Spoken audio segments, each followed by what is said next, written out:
Bom dia, gente bonita e estudiosa. Vou tentar aqui acelerar minha fala, porque temos muitas coisas para a gente pensar. Vamos dividir aí. Mas, como já falei, o nosso tema de hoje são funções executivas. Pastor Alceni perguntou: eu posso usar, não posso usar? A verdade é que todos nós usamos as funções executivas, porque elas têm a ver com planejamento, memória, organização. O que a gente vai dizer é que a gente tem alguns pontos fortes e alguns pontos fracos, mas a verdade é que todas elas fazem parte da nossa vida e elas nos ajudam a executar funções simples, básicas do dia a dia, como acordar, escovar o dente, trabalhar, e funções mais complexas, ok? Então vamos avançar aqui um pouquinho. Se a gente fosse, então, definir o que são as funções executivas, a gente poderia dizer o seguinte. Aumenta aí para a gente, para o pessoal conseguir ler de maneira melhor a explicação aí, isso. Então, elas são as habilidades cognitivas que dão suporte e regulam os nossos pensamentos, comportamentos e emoções, tais como aquelas que envolvem a linguagem, a memória, o raciocínio, entre outras coisas. Então, elas nos permitem interagir com o mundo à nossa volta de forma adequada e adaptativa. Então, não tem essa história, eu uso ou eu não uso. Todos nós usamos e temos habilidades, né, para usar melhores algumas do que outras, mas tudo isso com intervenção psicopedagógica, com terapia, a gente pode desenvolver as funções que são fraquezas nossas e que talvez estejamos trazendo algum prejuízo. Vamos, então, prosseguir.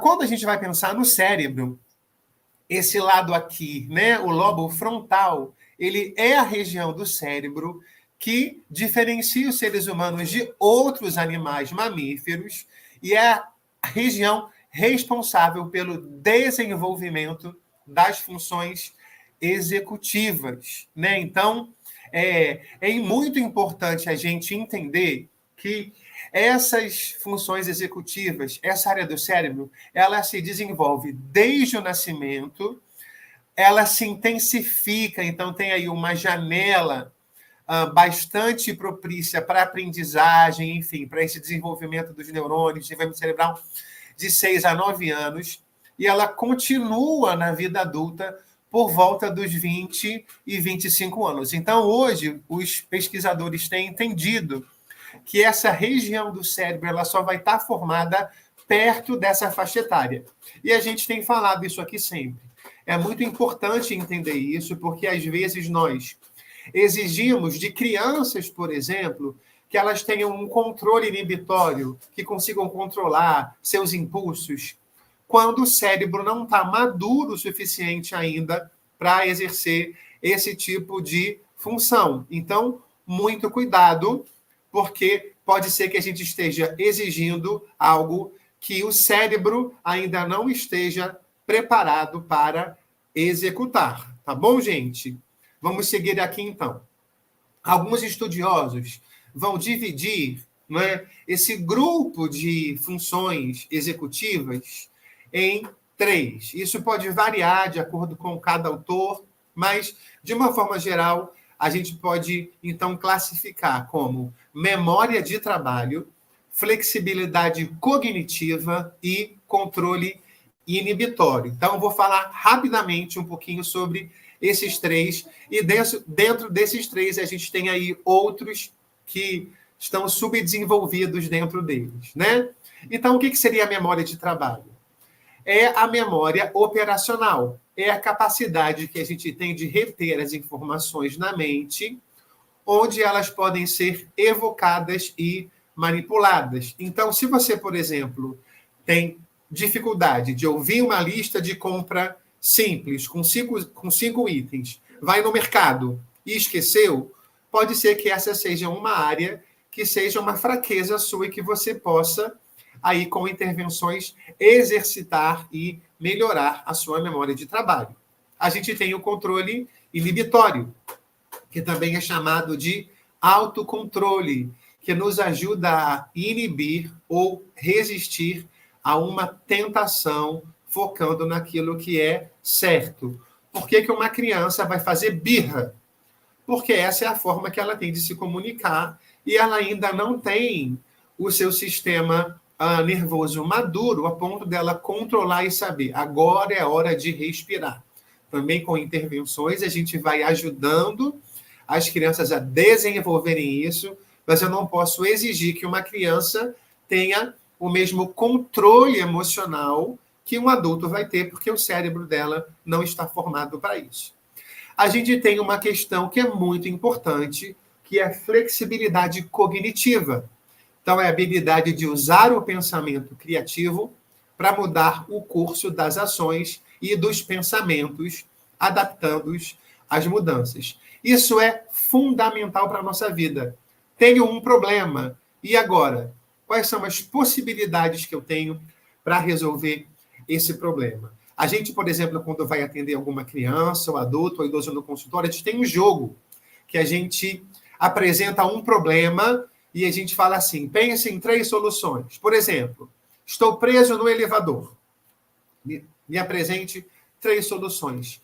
Isso vai ajudando a pessoa a pensar que a gente precisa pensar fora da caixa. Que não é porque a coisa não aconteceu da maneira que eu imaginei que poderia ter acontecido, que não há solução. Então, isso é fundamental para a nossa vida, porque nem sempre as coisas acontecem da maneira que a gente espera, da maneira que a gente imagina. Recapitulando, então, essas são as 3 áreas que a maioria dos autores, então, agrupa, não é, essas funções executivas, que são essas habilidades. Mas a gente pode, então, dizer que são essas aí as habilidades que estão dentro desses 3 grupos.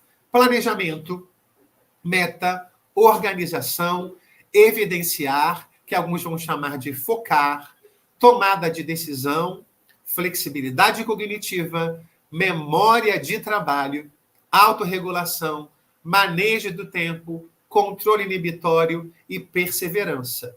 Então, isso tudo são funções executivas que a gente, então, precisa fazer avaliação para saber aonde eu estou legal, aonde eu não estou legal, o que tem trazido prejuízo para a minha vida, que áreas da minha vida, e como eu posso fazer para, então, me desenvolver nessas áreas onde talvez eu precise de mais ajuda, certo? Então, é muito comum a gente estar recebendo agora pacientes adultos fazendo teste, avaliação de TDAH. A gente falou sobre isso na última vez que eu estive aqui falando com vocês. Por quê? É muito comum que pacientes que tenham TDAH, o transtorno do déficit de atenção e hiperatividade, eles têm algum prejuízo nessas funções executivas. E isso não torna a pessoa mais inteligente ou menos inteligente. Isso é uma questão cerebral que pode ser trabalhada junto com as nossas intervenções. Certo? Então, hoje, quero falar sobre a primeira delas, que é a meta, um objetivo para poder executar qualquer tarefa, desde a mais significante até a mais complexa. Pode parecer uma besteira, mas isso é muito importante para a nossa vida, porque tem gente que acorda só para respirar. E quem acorda só para respirar, acorda com uma vida sem graça, não é? Nós precisamos ter meta, estabelecer objetivos. E nós podemos, desde cedo, incentivar as nossas crianças a desenvolverem esse tipo de função executiva. Já deixo você falar aí, Israel. Então, por exemplo, quando a gente vai trabalhar com uma criança... Eu preciso falar agora, é por causa do quadro anterior. Estava lá a tarefa mais significante e eu fiquei na dúvida e penso que os ouvintes também. É significante ou insignificante? Só isso. Das tarefas. Mas aí que tá. Quando a gente vai pensar em insignificante, o que é insignificante para mim pode não ser para você, né? Então, certamente lá estava escrito errado, mas a gente vai julgar esse insignificante de maneira muito particular, não é? Porque, para alguns, arrumar um quarto é uma tarefa dificílima, em função de uma dificuldade que se tenha com a organização, tá bom? Mas obrigado aí, Israel. Então, vamos aqui pensar em dicas para a gente poder ajudar as pessoas a estabelecer metas, e as crianças, e adultos, e idosos. Aliás, na próxima sexta-feira, nós vamos falar sobre isso, sobre metas, sobre sonhos, com o pessoal da terceira idade lá na nossa igreja, certo? Muito importante, em qualquer idade é preciso sonhar, nunca é tarde. Mas então a gente pode conversar com as crianças sobre a importância das metas, né? Que as coisas não surgem do nada. Nós não... o dinheiro não nasce na árvore, não é? As coisas não caem do céu, vem o Papai Noel no fim do ano me dar o presente, não. Se eu tenho uma meta de conseguir conquistar uma coisa, eu preciso estabelecer essa meta.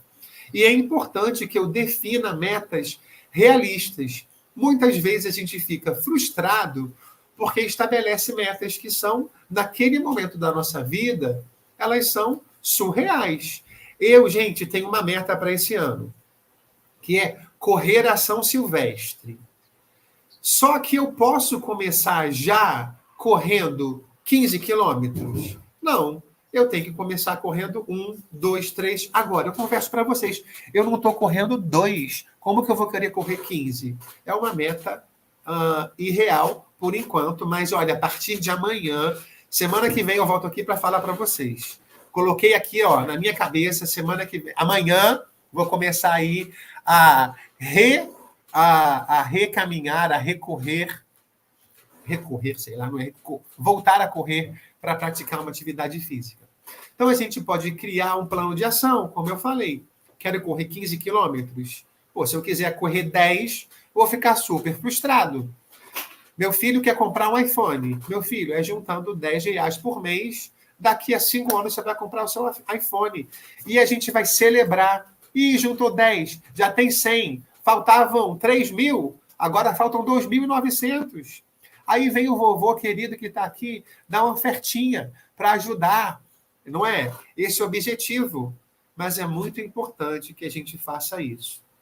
Um grande problema que a gente tem, enquanto cuidador, é que a gente quer acelerar o processo das crianças. Então, as crianças têm metas e nós vamos lá e fazemos por elas, e com isso a gente também não ensina. Elas ficam achando que a vida é fácil, não é? Então, a gente fica tentado. Eu tenho dinheiro, eu vou comprar o telefone que meu filho quer. Não, vamos ajudá-los, porque isso é muito importante para a vida. Dicas aí, então, para a gente estabelecer e executar e desenvolver essa função executiva que é da meta. Faça anotação. Fim de ano a gente faz isso. Qual é a minha meta para esse ano? Isso ajuda, porque sai do pensamento para o papel, para o concreto, e a gente pode trabalhar de muitas maneiras, de maneira lúdica, prestando conta para alguém também. E aí, como é que está a sua meta? Você fez, não fez? Pessoas comprometidas com a nossa vida para que a gente possa ir avançando. Para algumas pessoas isso é fácil, para outras não, exatamente por causa de alguma disfunção cerebral que pode ser trabalhada através de intervenção. Quero, então, aqui, como sempre tenho feito também, fazer uma propaganda. Camila e eu temos um Instagram, @psicoevida.dequi. Damos muitas dicas relacionadas a essa área da psicopedagogia, da psicologia, de educação parental. E isso alegra o nosso coração. A gente tem estudado muito e ama compartilhar, ama tanto que por isso eu passo aqui do tempo que eu tenho para falar. Então, vou ficar quieto. Continuamos no próximo mês. Um beijo para vocês. Fiquem com Deus e até a próxima.